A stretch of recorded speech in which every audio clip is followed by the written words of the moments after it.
Start.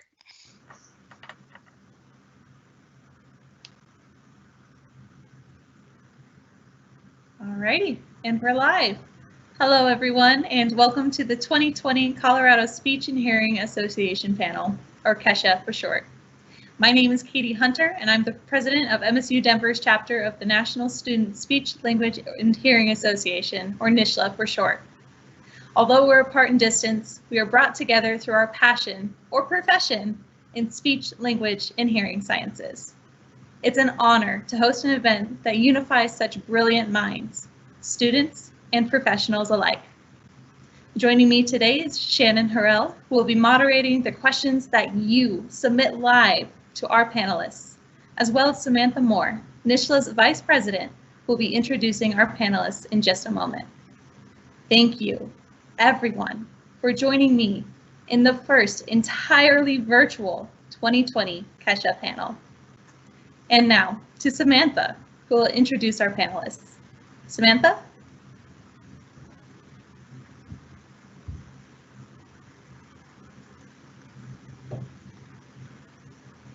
There we go. Like Katie said, I am the Vice President of Metro NSSLHA, and I'm going to introduce our panelists for this evening. First up is Liz Quadrado, is one of the speech language pathologists at the University of Colorado's Anschutz Medical Campus. Her clinical focus is in dysphagia, and she holds board certification in swallowing and swallowing disorders. Liz has been in practice for 18 years, during which she has worked on a variety of service areas before joining the ENT department. Another panelist is Ajianna Zanders. She is a pediatric audiologist at the Children's Hospital of Michigan. Her job includes behavioral audiologic testing for children of all ages, auditory brainstem response testing, selecting fitting hearing aids, and bone conduction devices. As an audiology patient herself, Ajianna is very passionate about helping children with hearing loss. Dr. Scott Schwartz has been a speech pathologist for more than 35 years. He has worked in public schools, taught undergraduate and graduate classes, and has been an autism consultant in Boulder. Scott currently works in an elementary school in Boulder. Our last panelist is Dr. Dan Hott. He is a school-based speech language pathologist in Westminster Public Schools. Before becoming an SLP, Dr. Hott worked as a research assistant at the Institute of Behavioral Science at the University of Colorado and worked on evidence-based programming focused on school safety and violence prevention. Dr. Hott serves on the Commissioner of Education's Teacher Cabinet and is a part of the Clinical Faculty in Speech, Language, and Hearing Sciences Department at the University of Colorado Boulder. That is a little bit about our four panelists this evening, and now passing over to Shannon. Hello. On behalf of MSU Denver's chapter of NSSLHA, we'd like to welcome our friends who are joining us from CU Boulder, as well as UNC tonight. If Microsoft Teams is new to you, you can look to the right of your screen to see if the Q&A panel is open for you. And if not, try the Q&A icon in the top right-hand corner of your screen. We hope to include all of your questions tonight. So let's kick this off with the first question here, and we have it. How did you get into the field? And can you describe a typical day in the life?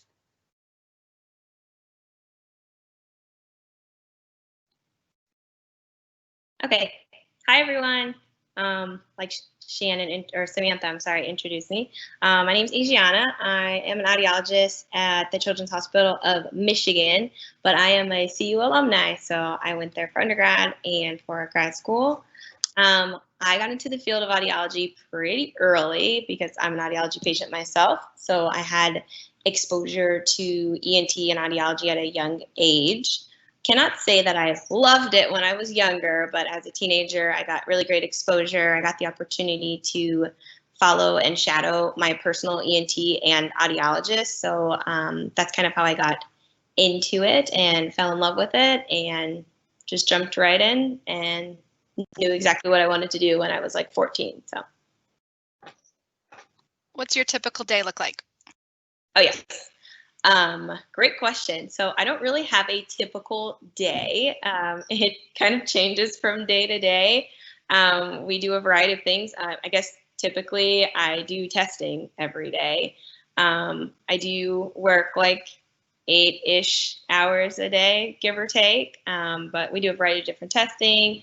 We do fittings. We work with ENTs. I see my own private patients. I work in multidisciplinary clinics as well. So it kind of just depends on the day of the week.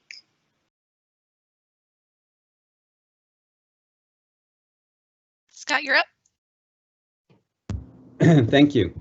So how did I get into the field? When I was a kid, I was at a camp, and one of the families there had children who were deaf.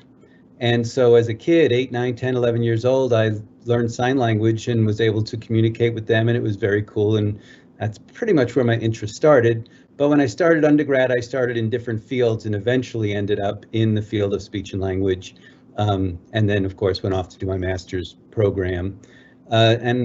Just to say what Ajianna said, there is no typical day in this field. So even let's go back 1 year working in a public school that actually has children in it, and I'm working typically, you have a schedule and you see kids one after another.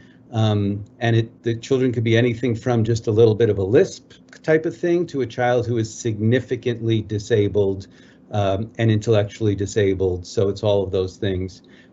Currently, what a typical day looks like is I sit in the seat that I'm sitting in right now, and I'm Zooming with anything from, 5-year-olds to, 10 and 11-year-olds, some of them having difficulty staying on with me and others doing very well, some having their mothers sitting next to them and some just being totally independent. So I would say the big picture is there is no typical day, no matter whether I'm here on Zoom or working in the schools. Every day is different, which is one of the wonderful things about this field. Going to Dan.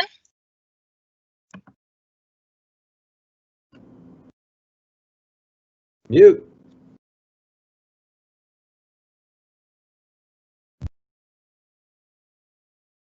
Okay, how about now? How I got into this field is a little bit different, so I apologize, the long story. I was working as a researcher at the Institute of Behavioral Science at CU Boulder, and I was studying school safety. So I was in a lot of schools, and I really loved the energy of them. It was a really dynamic and fun place to work. So I thought I wanted to be a teacher for a career change. So I asked the teacher, and they said, no, you don't want to be a teacher. You should be an SLP. So I thought, okay, sweet. It'll be super easy to become an SLP. So I applied to CU Boulder and got denied. I didn't give up though. I went ahead and took some leveling classes and did well and got to know them, and they let me in the second time. I earned my master's in 2013 and ended up getting a PhD in 2016. So not bad for someone who kind of accidentally stumbled into the field. As everyone else mentioned, our typical day, there's no such thing, and that's what I love about the field so much. We are currently in person, which means I bounce around from my preschool to helping children with AAC devices, and we have 2 autism learning centers at my school. So the variety is what I love about it so much.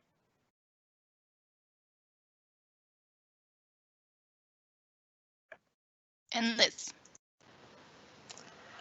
I have to agree. My day is very varied. I got into this field. In high school, I just had a love for biology and anatomy. And then in our anatomy class, we had a pediatric dentist come in and talk about cleft palates and cleft palate repairs, and saw my first swallow study and just was enamored with that type of medium and learning about that type of deficit, and so then learned more about the field, and then went on into undergraduate program and then into a master's program. I had the opportunity to work in a variety of settings and finally settled that I really liked the area of swallowing disorders.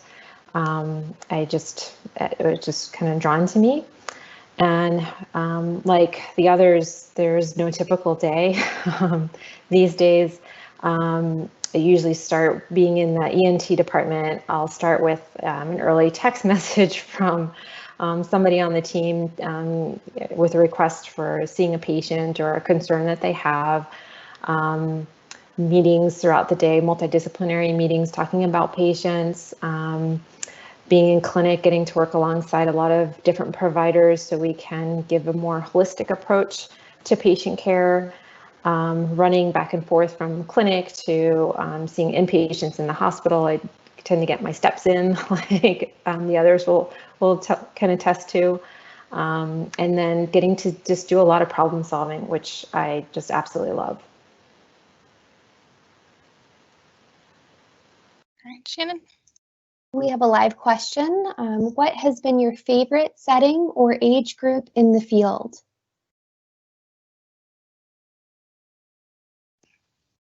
So I'm going to go to Dan. Sure. You know, starting off this career, I thought I wanted to be a big hot shot and work in the hospitals, but again, the schools kind of won me over. I never thought that I would love working with preschool kiddos so much, but you walk into that room, they all scream your name and run up and give you a big hug, and it is really hard to have a bad day after working with the preschoolers. So I would say that has quickly become my favorite age range to work with. Scott, go ahead, Scott. So I did work in a state institution for a little while, and I worked in a school for children with autism. That was a strict behaviorist school. But I would say the public schools is my favorite setting. There's a lot. You're with the kids. You see the kids not just for your time with them, but you see them all day long. If you're in one school, and you know you're lucky enough to be in one school, so you really get to know the children as opposed to just in a clinical situation where you just see them for a short amount of time and then they're done. Then they're gone. It also makes it a little bit more relaxing in the public school because you'll get to see them later. If you know something came up or something, you'll get to see them a little bit later. And I agree. I've worked in preschool and I've also worked in high school and middle school. Each one is very different. And at first I was like afraid to work in a middle school because their children are hormonally challenged in middle school. But it was a wonderful place to be. Because they're not children, but they're going towards adults, and even working in a high school, I really enjoyed. But I really do like the elementary school setting the most probably, but the others are all good.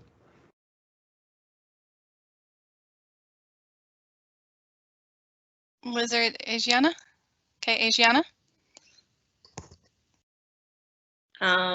I would say my favorite age group would probably be infants to about the age of 5, just because their appointment styles can look vastly different just depending on the child and where they are like developmentally. So you can think that you're going in doing one type of testing or one type of appointment, and it can drastically be different as soon as you meet the child.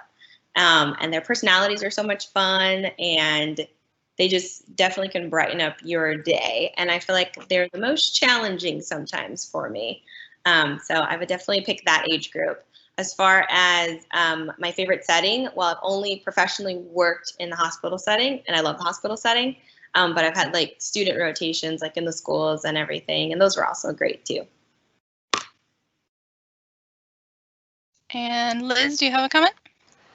Yeah, so I failed preschool in rotations. As hard as I tried, you think there's always going to be one kid in the corner crying. And as a grad student, that was me because it just didn't take. I tried as hard as I might. And then once I, made the rounds, I had done some pediatric feeding for a while, which I really liked. But then once I spent more time with adults, particularly your older vets, I just fell in love. I mean, to me, I could spend all day and listen to their stories and try to problem solve. And I mean, that's just my best day ever.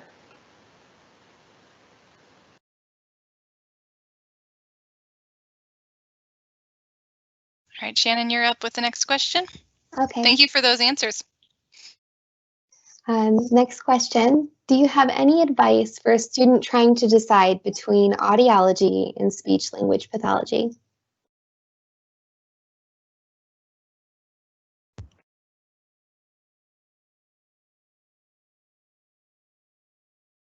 I would go. Okay. I'll jump in. I'll send you, Scott. Yep. Here you go. I really think it's a preference. You know, for audiology, you're gonna know everything about hearing aids and all the different things that go on just around ears. And my wife's an audiologist, so I know some of those things. So it really is preference, and I don't think audiologists see kids on a continuous schedule like we see children. So, you know, as a speech pathologist, we see children weekly or twice a week or something like that. And, you know, the thing is that we're with them, especially in the schools, a lot. And one thing I wanted to say before also is we don't only see children, we see families. So we work, all of us, whether you're audiology or not, work with entire family systems in order to work with children, or even I'm sure when you're working with older adults, you're working with family systems. So I think it's totally a preference, and you really need to explore both and determine what your job, just like you're asking the right questions, what your job is going to look like. We do have two audiologists in our school district, and they mostly are doing testing and helping out with hearing aids and FM devices and things like that. So we do have two who work in the school district, but most, I imagine, work in hospitals, and Ajianna could talk more about that. So I think it's just going to be do your research and really, you know, learn a lot in your early classes about what you want to do. Ajianna, can I pass it off to you? What's your opinion as our AUD? Yeah, I definitely would agree with pretty much everything that Scott said, for sure. Definitely do some exploring if you can. Do some shadowing, like in different settings. Go and see what they actually do. And don't limit the settings that you see, because it looks different in the schools, it looks different in the hospitals, I'm sure it looks different in private practices. And what you said earlier about speech therapists seeing patients every week, audiologists definitely don't see their patients every week. We see our cochlear implant patients pretty regularly, but definitely we see them probably every 3 to 6 months. So our scheduling and follow-up is a little bit different, but definitely just explore your avenues and learn about them in your coursework, ask questions, and I'm pretty sure the answer will be revealed to you and what your preference will be. Liz or Dan, do you have any thoughts you wanted to add? I can go. Okay. Just to kind of reiterate that, just keep an open mind for those who are looking at maybe an undergraduate program. You don't have to decide.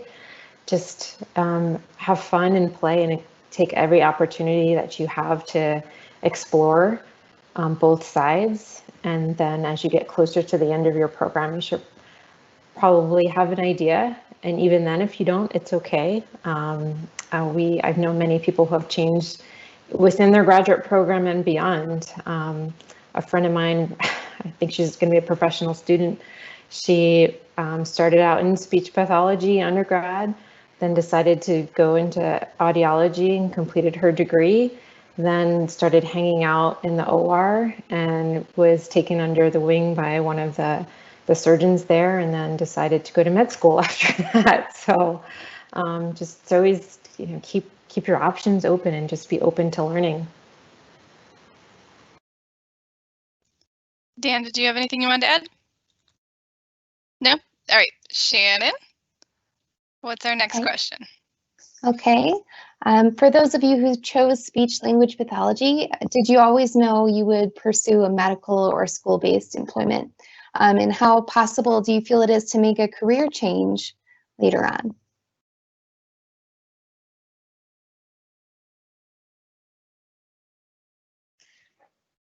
Dan?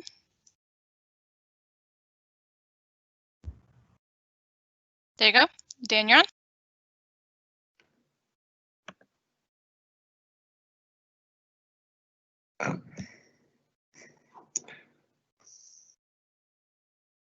Uh-oh, he's freezing up.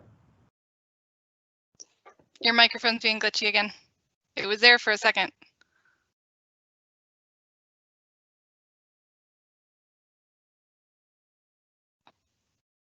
I can go if you want me to. All right, I'll pass it over to Scott here. So the question was about settings for speech pathology. Is that right? Yeah, what, can you repeat the question, Shannon? Sure. For those of you who chose speech pathology, did you always know you were going to land in a medical-based setting or a school-based setting? And how possible do you feel it is to make a change later in your career? Okay. When I left my master's program, I was, a great student, and I definitely did not want to work in schools. I didn't think that was something I wanted to do. So I was going to work in a clinic or a hospital or something along those lines. I did work in a state institution first year out. And then when I went to the schools and said, wait a minute, you get 3 months off? And, and, I just loved that setting. I mean, I went back and got a PhD in the University of Wisconsin and then came back and worked in the schools. So most people who got a PhD there went off and became professors. And I came back and worked in the schools, and I do teach at CU Boulder, but my full-time job is in the schools. Can you go back and forth? Yes, we have people who come into the schools who are in hospital settings. It is definitely a different environment, and sometimes they need a little coaching on how it's not a hospital. Can you go the other way? I imagine so. And a number of people can go in and out to private practice. There's a lot of speech pathologists who work in the schools who in the summer do private practice, or even work just part-time in the schools and do private practice. So you can move, it's just different settings. You have to learn a different language, especially around paperwork. Yes. Liz, did you have a comment? Or we could try Dan again too. Okay. Yeah, I totally agree. I think for me, once I got out of school, I was just kind of drawn to the medical side of things. So that's where I landed. But and the school system, that area just didn't speak to my skill set. I just wasn't very, to be quite honest, I wasn't very good at it. I just spoke to like what was spoken, what felt better to me, what spoke to my talents. This 3 months off certainly does sound really good, especially when in various medical settings, whether it's a hospital or a skilled nursing facility, long-term care, private, not necessarily private practice, but you are working holidays, you are taking time off is challenging and requires a lot of coordination with your peers. But if it's something that you truly love and enjoy, you do it. It's just like working in the schools.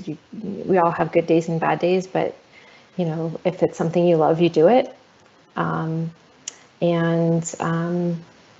far as transitioning back and forth, I agree. It can be a little bit challenging, but not impossible. Again, the paperwork, the language,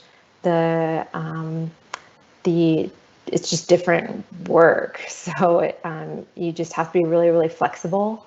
And if you're a newer clinician starting out, you just want to make sure that you have good mentors and people who are going to support that going back and forth, because not only for you, but for the people and the children you're serving. Thank you. Dan, do we have your microphone working? Yes, I think we might. Oh, it was on for a second.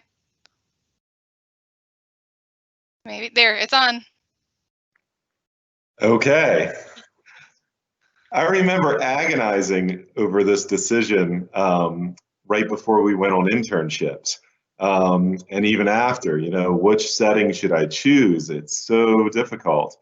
I tried working in a skilled nursing facility when I first got out of school. I spent a summer there, and I quickly realized it wasn't for me. Again, I found a lot of joy. The ability to see a lot of growth in the school setting is just so exciting. So that's what's for me. I think people can make a switch if they do it in the first few years of their career. After that, it may be a little more challenging, but there's always opportunities for speech paths in whatever setting they choose. All right, thanks. All right, Shannon, you're up. I was wondering, can you tell us about a research or a community outreach opportunity that you had in graduate school or beyond? And then piggybacking on that, we have a live question that is, what leadership opportunities are available in the field?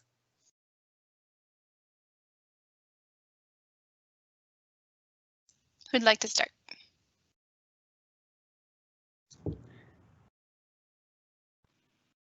Ajianna? As far as leadership opportunities, I would say that probably, especially like in the hospital setting, the biggest leadership opportunity that you can have is you can be teaching students, and then you can be, we have like senior audiologists or audiologists who are like over the entire department. So they lead research opportunities. They also are like the person that we report to. They're kind of just in the major leadership role, so UFA can have that type of setting. But I would say probably teaching and being in charge of like a department is probably the biggest leadership opportunities that I see like in the hospital setting. As far as the school setting is concerned, I'm not exactly sure, but those are probably the two major big ones for us.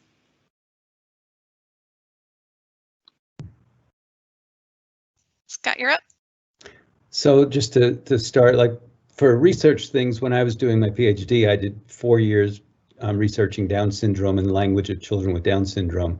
So that was very exciting and interesting, but that was part of a Down syndrome program. So, you know, that was probably my most interesting research. We just saw children from all over Wisconsin with Down syndrome and compared them with typical peers and their language abilities.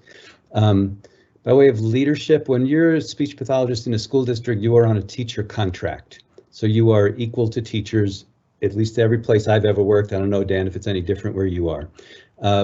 And, you know, the leadership is going to be being a leader in your special ed department, being a leader in your school, being a leader when, you know, not necessarily formally a leader, but just being someone who has a lot of information. And my time, 30 plus years in this career, has showed me that we have really branched out. I mean, we used to be much more just speech and language, and now we do everything.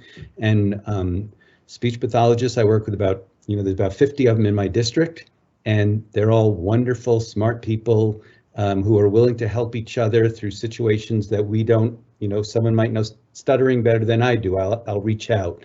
So there's a lot of leadership about people coming to you and saying, look at this child. What do you think's going on here? What should I do? And you know, that's kind of the leadership I think that's there. Liz or Dan? Liz, I'll send you up. There you go. So in terms of research in grad school, in our program, we had all our professors were engaged in different research projects. So as you got to meet all of them and spend time in their classes and get to know what their research interests were, there was opportunity to be an assistant in a lab or help out on a project, and which was also helpful because a lot of their assistantships covered some of the costs or offset costs of tuition. And then through that experience, you get more understanding of research principles, and you also get a deeper understanding of a particular disorder or concept. And then that also for me, I got the bug, the research bug, and had the opportunity to participate and complete a master's thesis and get experience with presenting that research at conferences and doing a publication. So very, very valuable experience, even though it can seem kind of daunting. I think the other panelists would agree. It's just very, very good, good experience, good skills and exposure to get. I agree with the others as well regarding leadership, at least in the hospital settings. I've had the opportunity to work because I was a traveler in a variety of different hospitals. And so, yeah, I think in terms of quote unquote, like climbing a ladder, it's kind of, you end up in like more of an administrative role, kind of doing things like schedules or making sure people's all their required education things are on track. So if that's something that speaks to you, somebody out there, then that looks more like the leadership role of an SLP. In a university setting, there's the opportunity for not necessarily leadership, but kind of taking a step in a ladder in terms of like professorial steps. So going from associate professor, assistant professor, associate, like things like that in tenure. But even in that regard, it's not necessarily you're leading a group of people. It's more of your own professional development and contribution to the organization. So I hope that answers the question. Yeah, thanks, Liz. Dan, did you have a comment? Yep.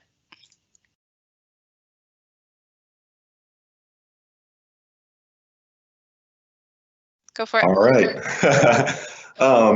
As others, clearly this is a very talented panel and we have a lot of researchers on this panel. So clearly there's a lot of opportunity for research. In terms of leadership, I think Scott really nailed it on the head. People look up to us as the school-based speech paths. Parents look up to us. People are always asking us questions about how can I help my student? How can I help my child? So there's a lot of that informal leadership where people really do look for us for answers. In terms of other leadership, they are available. I'm on a state panel that's mostly for teachers, but I represent special service providers, and I think it's kind of the sky's the limit in terms of leadership. Thank you. All right, Shannon, what's another question? We have some live questions coming in. What has been the biggest challenge for your career amidst the pandemic?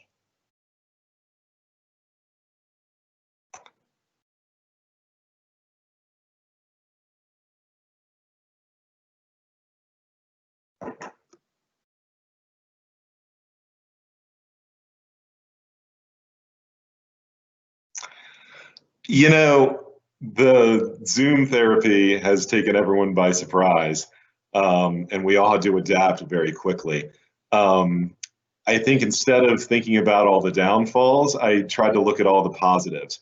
I was able to connect with parents in a way that I never was able to before, because all of a sudden I could meet with them on their times and their terms. So I feel like that was something that will never go away. IEP scheduling is always very challenging, but now it's just a Zoom call away and we get to see each other face to face. So I thought that that was very much positive. That's a pretty good attitude to have, Dan. Who wants to go next? Scott, all right. You're up, Scott.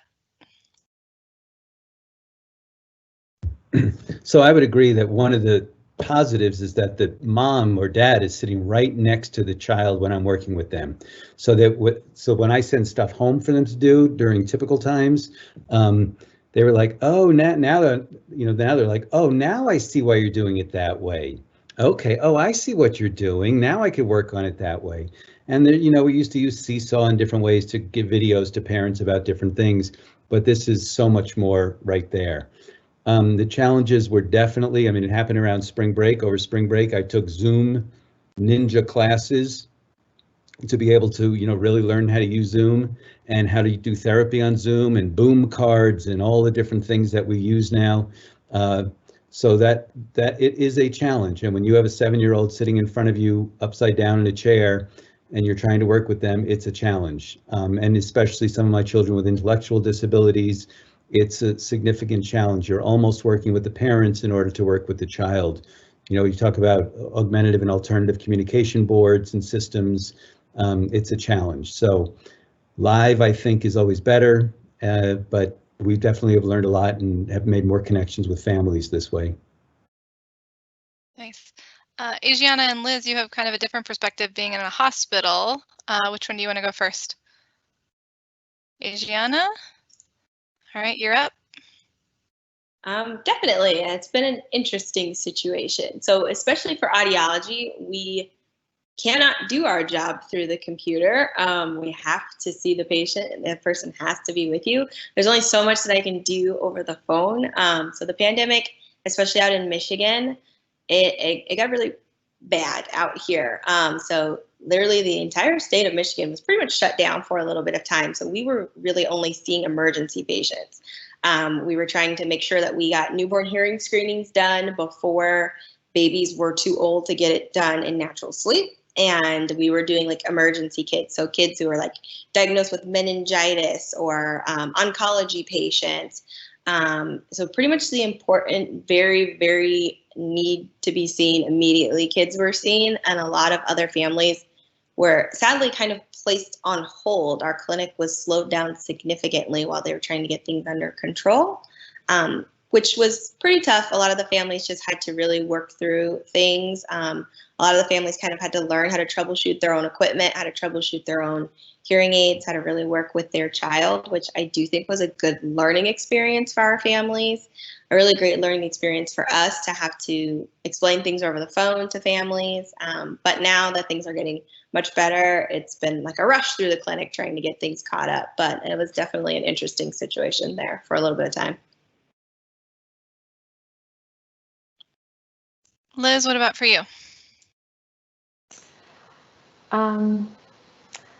Yeah, so for us, it was a pretty scary time, but definitely a great learning experience and a great sense of camaraderie, especially early on when we didn't really know what was going on. You know, how transmissible was this virus? How dangerous was it? It was just this giant thing that we just couldn't wrap our heads around. So it was for us, although we had to shut down our clinic for routine visits, we still had to go in and see patients. We still had to get real up close with patients, especially for if they were undergoing their cancer treatments.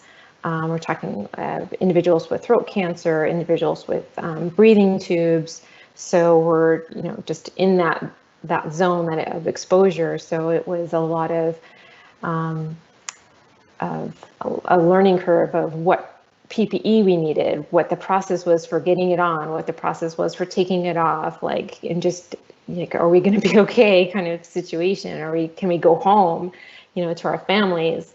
What do we need to do? And now I really like the way that the SLP community and the audiology community came together, especially with the technology we have with Zoom and Teams.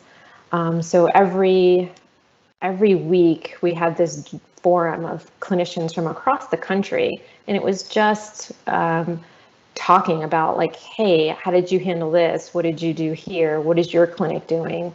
How long do you have to shut your room down, kind of thing. So we're all in it together. So I thought that was amazing, and we all felt well supported. So hopefully moving forward, we'll be better armed and better connected with each other, which I think is just great. All right, thank you. And thank you, all of you, for working with our clients still in such a crazy time for everybody. So Shannon, go ahead. Okay.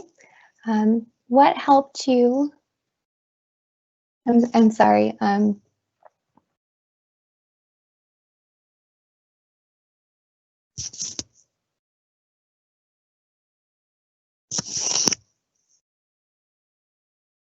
just lost our question there for a minute.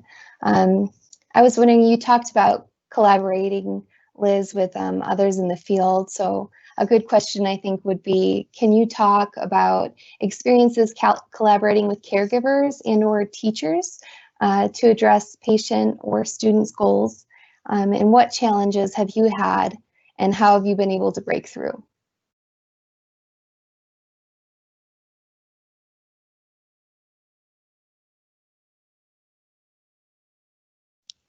Liz, do you want to start? I know you just finished, but.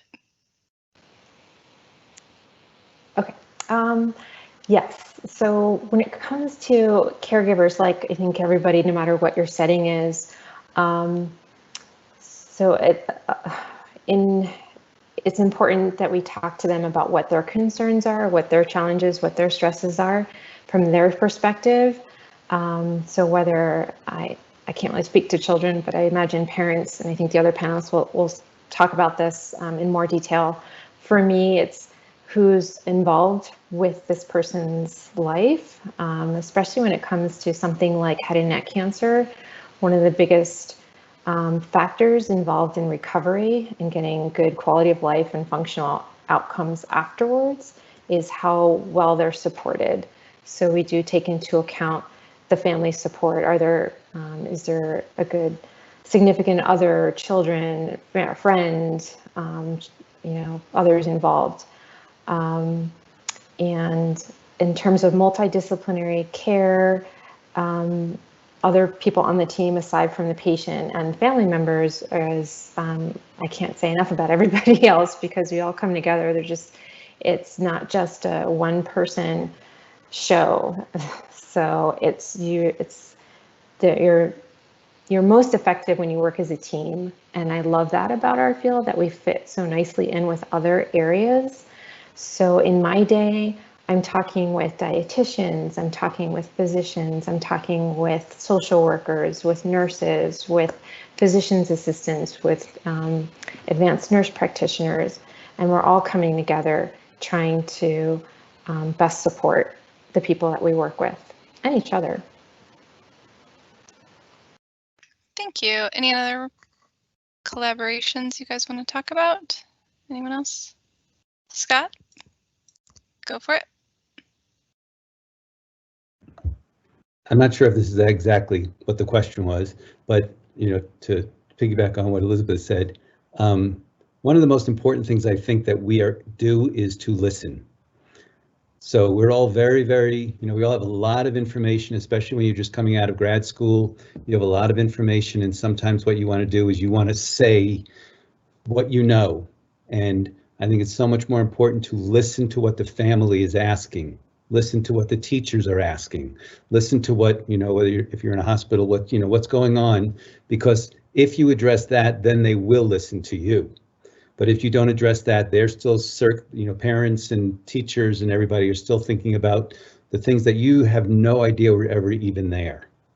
And just by way of working with caregivers and those type of things, when you're working with a 4-year-old, you have a family that's been in the field of special ed for 4 years.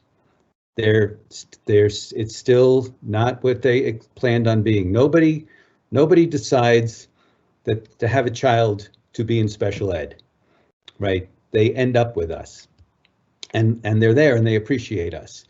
As the children get older, families become, more understanding of what the situation is, and there's a grieving process and all that goes on.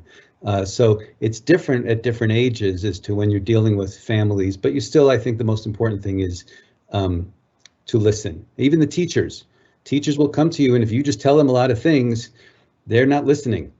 But if they come to you and say, my real concern is that he does X, Y, and Z in the classroom, and you address that, then they'll be more open to listening to you. Nice, really good advice. Ajianna or Dan? Ajianna, Ajianna, I got your hand up, I think. Go for it. Sure. I definitely think you guys both have answered this question very appropriately. We definitely collaborate a lot with a lot of other professionals, especially in the hospital setting. I collaborate with a lot of other medical professionals, so ENTs.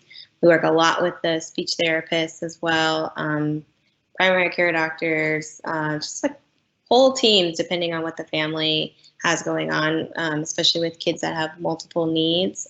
So I definitely agree with Liz. It's about really coming together, using your expertise in your area and collaborating and doing what's best for each kiddo. So nice. And Dan, I'm gonna put you on the spot so you can add your 2 cents too.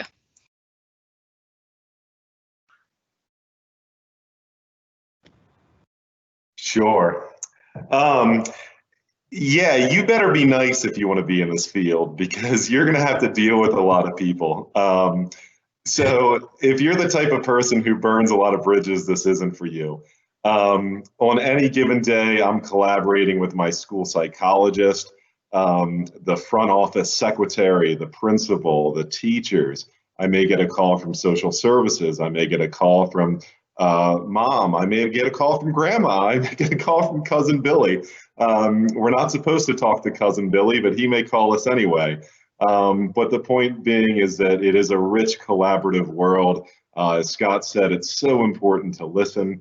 I may not be the expert on everything. I certainly am not. And in that case, it's okay to say, hey, I'm not the expert, but let me get back to you with some information on this. So collaboration is absolutely a critical part of what we do. So be nice, everybody. Thank you. All right, Shannon, you're up. How is your work-life balance? And do you have a self-care practice for sanity?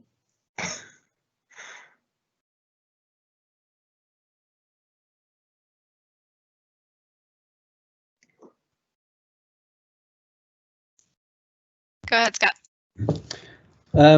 During typical times, not now, but during typical times, I go home at 3:30 or something, and I go home. Occasionally, I have things to do at home. I have to do some paperwork or something like that, or catch up on something. But in general, when I go home, I go home. Now, home is where work is. So it's a lot more difficult. And this chair that I'm sitting in right now is like a magnet. And whether it's 9 o'clock in the morning and I'm working with a kid, or 6 o'clock and I walk by this chair, it's like, oh, let me go sit down. I got one more thing to do. So I think that we're working twice as hard to be half as effective in the current situation if you're not live. I mean, if you're Zoom based. And what I do for my own mental health is I ride a bicycle and just try to stay fit and hike and do things like that. So that's you gotta do something. Nice, thanks. Who wants to go next? Liz or Ajianna? Ajianna?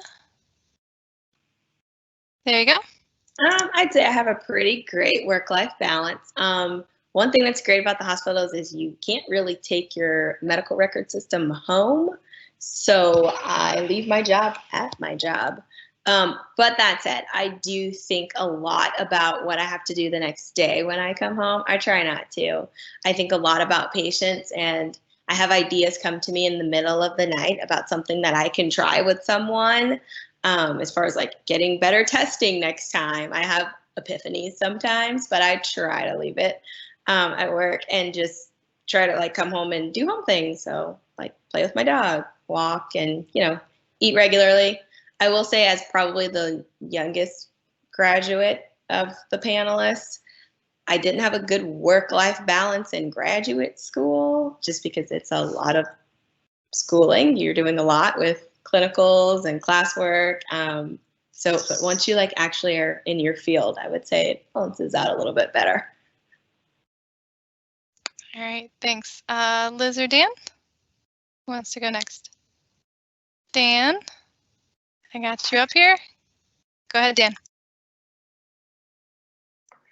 I used to have a really good work-life balance until I started taking on all these extra duties. So you have to be really careful about what you take on. I think a lot of us, when we were young, of course, Scott, this was ancient for you, but you're real hungry when you first start that career, and you want to take on everything and show the world that you're going to be a good, SLP. But again, I think the opportunity presents itself for those that want to take on more, and for those that want to kind of fade off into the background. There's that opportunity as well. But clearly, none of these panelists have done that yet. So. All right, and Liz, let's hear from you.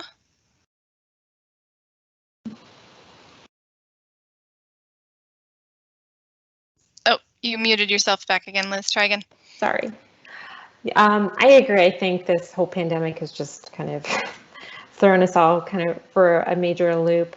In terms of work-life balance, for me and a lot of us, out in this area, we do take our medical records home through the computer. So a lot of us are having to, I know, it's like, yeah, I'm looking at the other panelists and they're shaking their heads. And yeah, so because we're working from home, we're doing remote access. So that's how we're doing our televisits at home, if we have a day where we get to do televisits.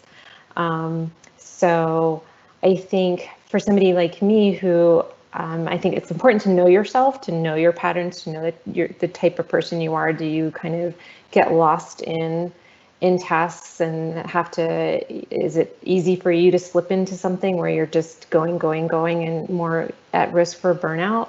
And if you are, then, you know, put in those fail safes. So think about, okay, you're at risk for not stopping and kind of dwelling on things. So if it is, okay, I'm going to ride the bike, I'm going to take a walk, I'm going to just stop and make dinner, or I'm just going to write all my worries down and then leave it where it needs to be and then revisit it. I think, you know, you just kind of have to strategize a little bit. For me, I am in that group where I just kind of go. So writing things down for me and then just leaving it is really helpful. I also, people kind of laugh at me. I also keep whiteboards around, even at home and in my workspace at work with my goals for the whole year. So I can just kind of keep track. And then I know I can stop worrying because it's on the wall and it's done. And then I can just follow, it's there, it's visible. I can kind of keep track throughout the year. But also talking with your peers, talking with your colleagues at work can be really helpful too. So that way you know to take your breaks, you know that, okay, this weekend is just family time, that, you know, it's gonna be there when I get there, you know, on Monday. So I'm just gonna spend time with my family and just recharge because I'm starting to peter out a little bit. So I'm not sure it's much different from other professions. I think you could have, I don't know what would be an easy job out there, but it's still, you can easily burn out on anything. So I think it's just important to know yourself. Thank you. All right, Shannon, you're up with the next question. What is the most rewarding part of your job?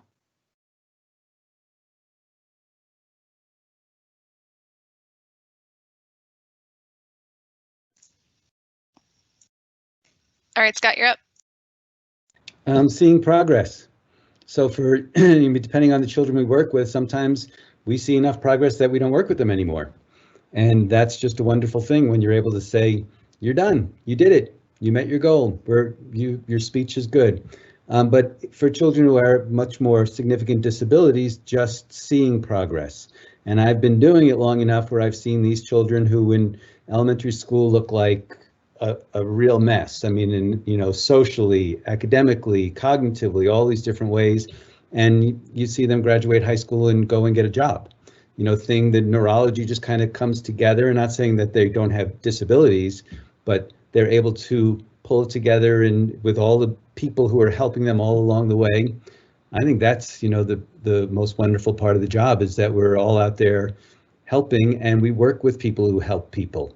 Like everybody we work with got into this field to help people. That says something about them. So that's what I would say is the nicest thing about this job. Thank you. Who wants to go next? Ajianna? I definitely would agree with you, Scott. Definitely seeing progress. And for audiologists, some of the reactions that I get the first time that kids can hear is just priceless. Just the reward that it is to see families, see their kid grow, and to see their kids excited about hearing and talking and learning and developing. It's seriously, can't beat it. Liz and Dan? Liz or Dan? Who wants to go next? Liz, I saw your hand go up first. I can't disagree. I think that's that's exactly it. It's that.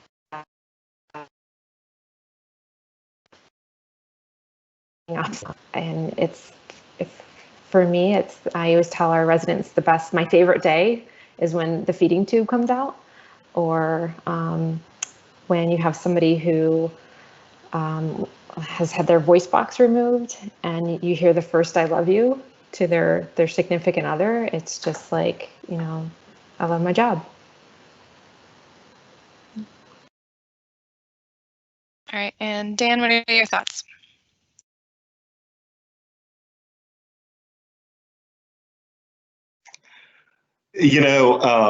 For future students, y'all are in a really, really cool field. Be grateful that you found it. For me, again, at an elementary school, I've been at the same one long enough to where I finally seen my first cohort go from preschool to 5th grade. And some of these kids, as Scott said, just had a lot of challenges when I first met them. Some of them were either nonverbal or completely unintelligible. And by the time they leave, and it's not all me, but I saw them through part of it, they're fully functioning little kids, which is beautiful. At this year, I got placed at the high school for the first time. And sure enough, I saw some of my little elementary kids, and it was like, oh my God, there you are. And as a fully functioning teenager. And again, they still have challenges, but to see how far they've come just really warms your heart and puts a smile on your face and makes your day. So not every occupation has that. So we're lucky to be in one that does. That's awesome. Thank you. It's a great example. Shannon, you're up. Okay, we have another live question here, and it is, what advice would you give to a student who's choosing a graduate program?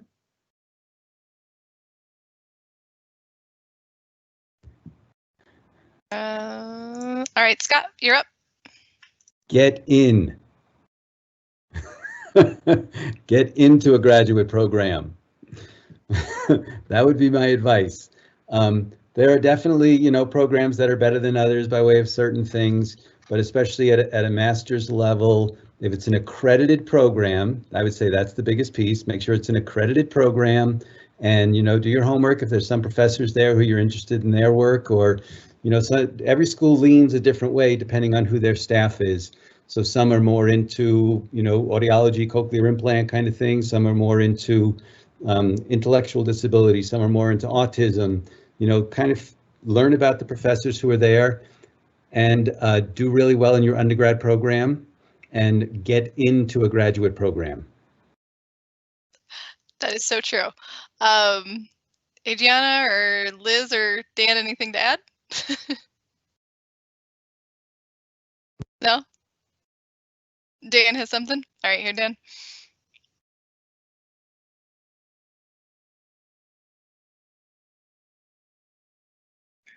Yeah, just make sure it's a good fit. I was fortunate to be at CU, and we had some wonderful, wonderful faculty there. I haven't heard too many horror stories about graduate schools for SLPs, but my experience at least was one, it matched the profession. It was people who were there to help me. They wanted me to succeed. They had my best interests in mind. They were interested in my research areas and my own personal interests, and it was just an amazing, amazing place. And I tell you what, every single one of those professors is on my Christmas card list, and I'll never forget what they did for me. So it's make sure the fit is good too. Nice. Any other thoughts, Liz or Ajianna? Liz? All right, you're up. So in addition to support that idea of balance, yeah, you want to have absolutely a good fit, but then a good balance between the academic side of things, as well as opportunities for clinical exposure and clinical practice. So because you want to be able to walk away having a broad and diverse exposure and clinical experience. So again, some schools may lean more towards the educational side of speech-language pathology. Some might lean more towards the medical side of speech-language pathology. So if you already have an inclination, maybe choose a program that leans in your favor, your interests. And if you don't, then find one that strikes a good balance. So that way you have the ability to choose once you're done. Good ideas. Ajianna, did you have anything you wanted to add to choosing grad schools? I guess you guys like seriously have said everything. Get in, good balance, and if able to go and kind of see it. A lot of grad schools have the opportunity where you can talk to current grad students that are there and ask about their experiences, or you can go and shadow or just see the facility. Sometimes that helps with making a decision. Yeah, for sure. This is Dr. Walsh-Aziz. I've been the one that's been chiming in every once in a while to direct things. And I'll just say that you also think about what state you want to live in. Like if you want to explore a different state, that this is a great opportunity to do that. But really, like the panelists have said, know yourself and know what it is that you need out of an education to make it work. Do you need to be close to family, or can you branch out on your own? But yeah, get in. I like that. Shannon, you're up. When you say it like that, when you say get in, how many schools did you apply to? Oh, do you want to ask the panelists those? Do you guys remember? How many schools did you apply to for grad school? I applied to 5 is what I'll say. I applied to 10 because I was paranoid. It was a bit overkill. And that was for audiology? Yeah. Okay. Scott? They allow like 9 or 10 people in. That's why. Yeah. Scott, how many did you apply to? So this is a really long time ago, like before there were computers and, things like that. So I think I only applied to 2 for master's level and got into Ohio University in Athens, Ohio, because they gave me a free ride. So you can't beat a free ride. The other school would have been going into debt. And then for a PhD program, I applied to 2 and did not get into one and ended up getting into Wisconsin. And so, yeah, it's a different world now than it was then. I don't know if I'd make it into grad school now. I don't know if I'd get in. Liz, I'll go with you first. What do you remember the number of grad schools? I was sitting there counting on my fingers. I think, I want to say it was maybe about 4, but again, where the money was. So I was offered partial tuition coverage and assistantship. So that's where I went. And I liked the program. I mean, it was a good program. How about you, Dan? And I should have said for mine, I applied to 5, but I got into 3 and went where the money was. Dan, what about you? Well, you all heard my story of rejection the first time. And that's when I applied to 1. The next year I applied to 2, which was UNC, and then also CU Boulder. I lived in Boulder, so the choice was easy for me. But I know it's very, very competitive, and graduate students these days really have to stand out. Like Scott said, oh boy, I'm not sure if they'd take me the second time, but I was grateful to get in the first time or the second time. Thank you. All right, Shannon, you're up. What do you think that graduate programs are looking for in current applicants? Scott, you work at CU, so you might know that a little bit more than the other panelists, but if anyone else has comments on that. I think right now at CU, they're looking for people who have experience in not necessarily in the field, but with children and in different areas. Also, being bilingual is very helpful in the field right now. That definitely, depending on the schools you look at, and you should talk to your academic advisor to understand that, and hopefully you have one who's based in speech and language.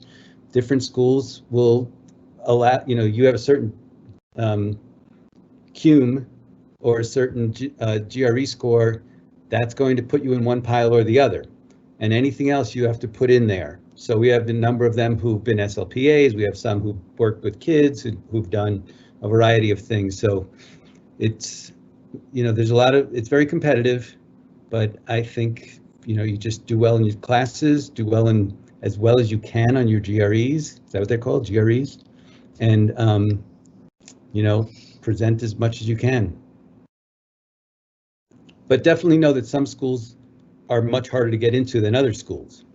So, try to understand what people are looking for, and hopefully your advisor could tell you that. Anyone else want to add to that? No? Okay. Dan? Go ahead, Dan.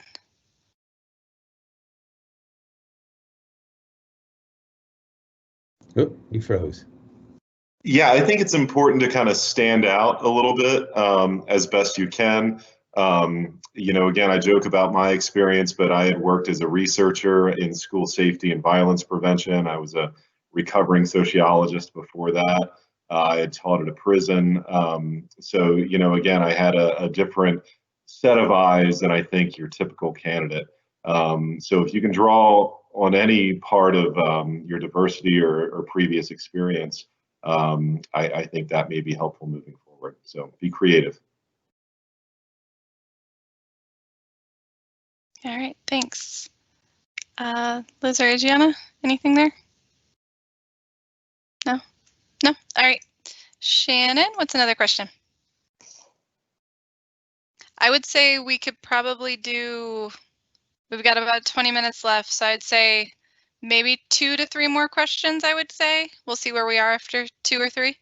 Okay, we have a live question that's come in, and it is, can you tell what are some opportunities in the field for SLPAs or speech-language pathology assistants? Anyone have experience with speech-language pathology assistants?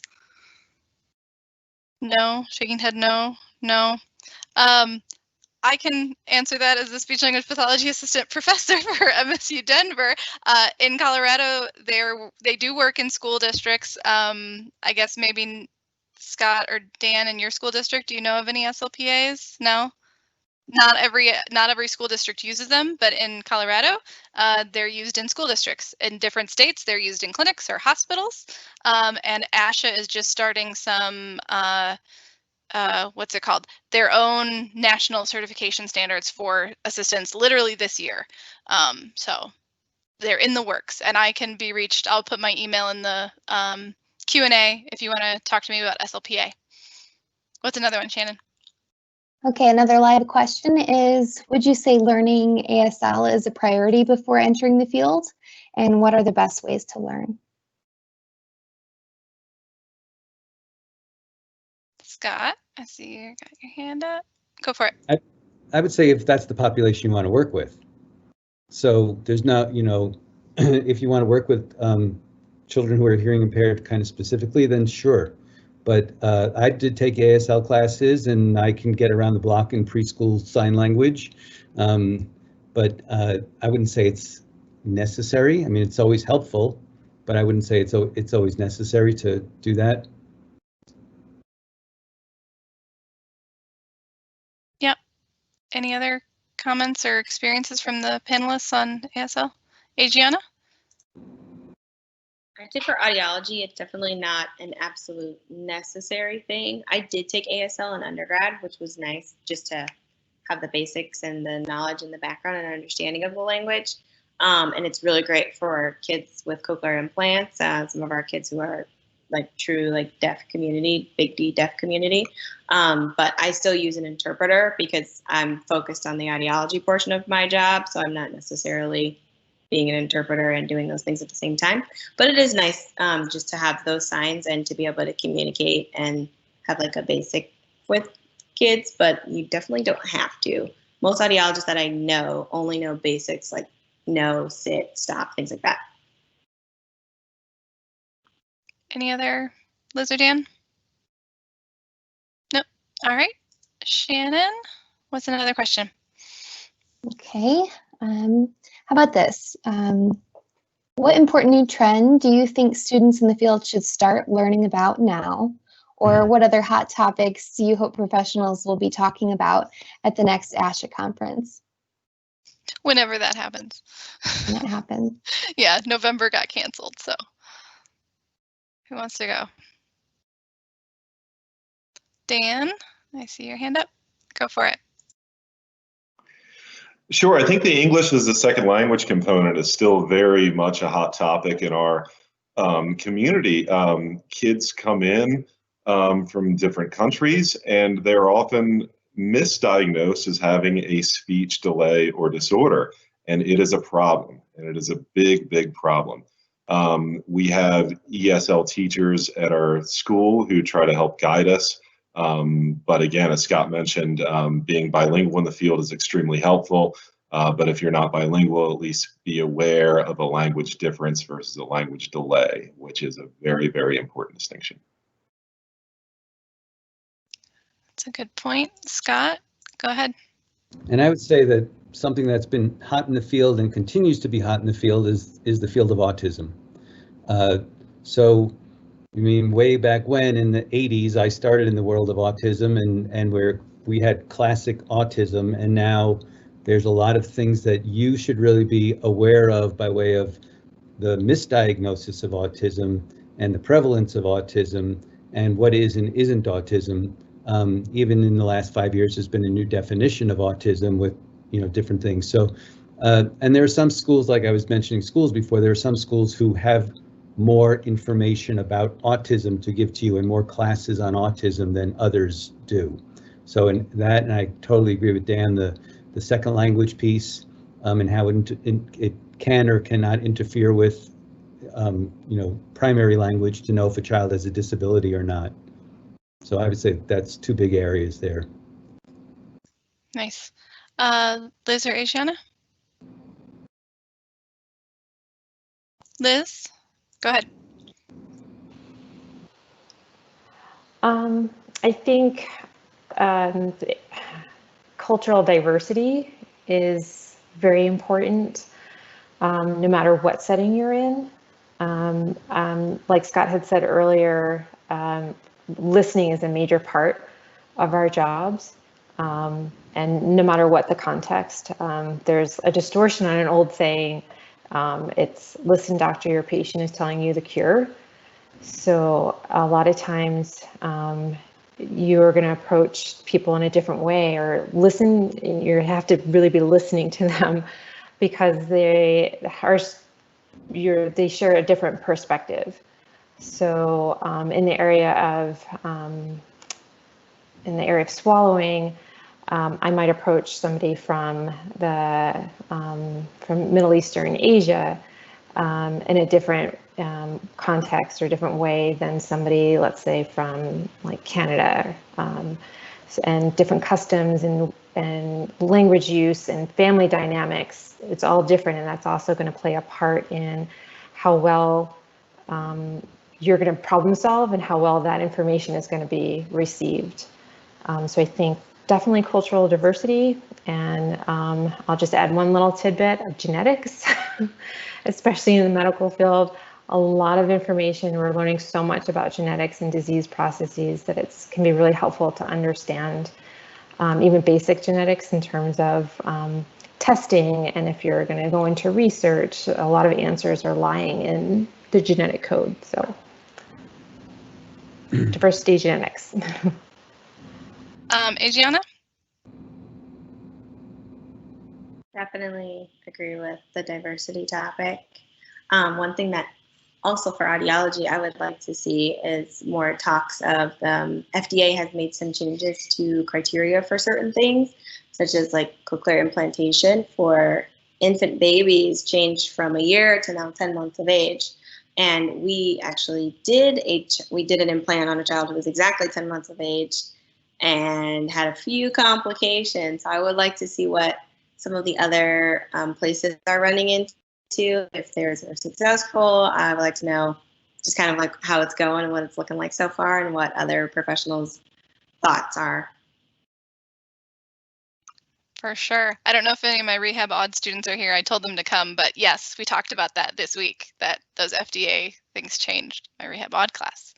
All right, good. Shannon, I think we can do at least one more. We've only got 15 minutes here. Okay. Are there any more pressing questions out there? Only one I see is advice. Mm-hmm. Okay. What is a piece of advice that you wish someone would have given you when you first started your career as an SLP or as an Aud? I think that's a good question to end on. So Yeah. let's have this be our last question. What's your piece of advice for starting SLPs and AUDs? Who wants to go first? Scott? I'm going to go back to listen. Just listen. I mean, I think we all come out of grad school and we just are so full of information, and we kind of have that, and take this in the right way, but kind of that youthful arrogance about how much we know, that it's hard to contain it because we know so much. And really, you know, even like what Elizabeth was talking about, different cultures, different economic levels, all different things that you have to deal with, that you have to just be a really good listener. So, you know, we might in a meeting say, hey, you should do horseback riding therapy. That's not cheap, right? So if you're going to say something like that, you know, you have to understand the population you're working with, or you're not going to say something like, or as opposed to, let us get you some books to take home. You know, it's very, very different. So I would say, you know, over the years, what I've probably learned is to back up a little bit, to look at the whole child as opposed to the disorder, look at the whole family, and be a good listener and a good responder to what's going on. Take your time. You can move slowly, and then things will move quickly, because when you move slowly with a family, they'll believe you, and then you can move more quickly, and with a child. So that's what I would say is slow down, listen. Good advice.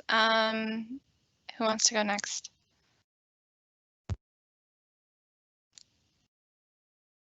Ajianna, you got your hand up? Go for it. I would say, especially because I've only been an audiologist for a little over a year, so I would say definitely just coming out of graduate school, you're still going to have questions. You're still going to run into things that you didn't learn in the textbook, because not everything is textbook, not everything is clear cut. So just be ready to continue learning. Like, I think that that's really awesome about this field, is you're always still going to be learning. Things are going to be adapting, things are going to be changing. So just be willing to roll with the punches, regardless of if you work with pediatrics or adults. Be willing to change the way that you think sometimes, and think outside of the box, and be patient with yourself too. You're not going to be perfect when you first start, but trust yourself and ask for help. Get some great connections with supervisors, or wherever you do your externship with. I still talk to people from Colorado that I did my externship with, and I still bounce ideas off of them and just kind of learn from other people. So I would say those are the biggest things. Good advice there too. Dan, can I tag you?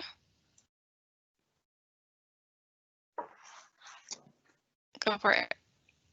Sure. I mean, Scott really said it best. I mean, just listen. We're going to be working with people who have walked in different shoes than you have in your life, and listening is one of the best things you can do in this field. As Ajianna said as well, never stop learning. Always rely on your teammates. You know, and if you can, just be yourself. You know, I get by a lot just because I'm a naturally silly person. I work in an elementary school. It took me a while for me, my true kind of personality to come out, but now they all love it, and I can be myself and make kids laugh, and I'm laughing too, and we're laughing and learning. So again, you've gotten solid advice from everyone on this panel. So nice. All right. And Liz, what advice do you have? in addition to all that great advice, I think it's also, I wish somebody had taught me, or not taught me, but really emphasized to take the perspective of the other professionals that you're working with. I think right out of school, and I think a lot of times we kind of get into our little SLP lane, and then, you know, we'll write these grandiose, beautiful reports, and then I realize they don't want to know that. Like, so you kind of start learning about what is the perspective of the person reading this report, or what is the bottom line message that this other professional needs to know, and then you can kind of weave that into your practice, so that way those reports that we've worked so hard to create carry a little bit more weight, or not even more weight, but are more helpful and are that tool. So a lot of times, to give an example, in the hospital setting, we all, you know, SLPs just focus on, is this person having a swallowing problem? Are they aspirating? Do we need to change their diet? Whereas the physician is not concerned about that at all. They're concerned about these other issues involved with the patient, and these other issues that we think are contributing to a condition where it's really just this tiny little piece of this giant puzzle. So I think it's important to learn as much as you can about the concerns of everyone else that you're working with, so that way you can keep perspective and kind of see the bigger picture outside of the very deep and narrow lens that you've created with all like the learning that you've done in grad school, because it is quite a bit. And then you kind of get out and you just think in terms of, I've got all this knowledge and I've got to put it to use, and we forget about the other things going on. Thank you. All right, I'm going to pass it off to Katie, our NSSLHA president, so she can close off the event and thank our panelists. Alrighty, everyone. Thank you so much for coming this evening. It was awesome to hear all of your backgrounds and stories and life advice, for sure. So I'm sure as everyone's in their home, they're doing a round of applause from afar. So, or ASL applause as well. I'd also like to thank Shannon and Samantha, as well as Dr. Walsh-Aziz, for helping me put on this event. I couldn't have done it without you, and of course everyone who submitted their questions for the panelists. That was phenomenal. Thank you for your participation. Without you, it wouldn't be possible. So again, thanks for coming tonight. We had a fantastic night. I learned a lot. I'm sure everyone else did as well. So without further ado, I hope you all have a good rest of your night. Stay safe and carry on.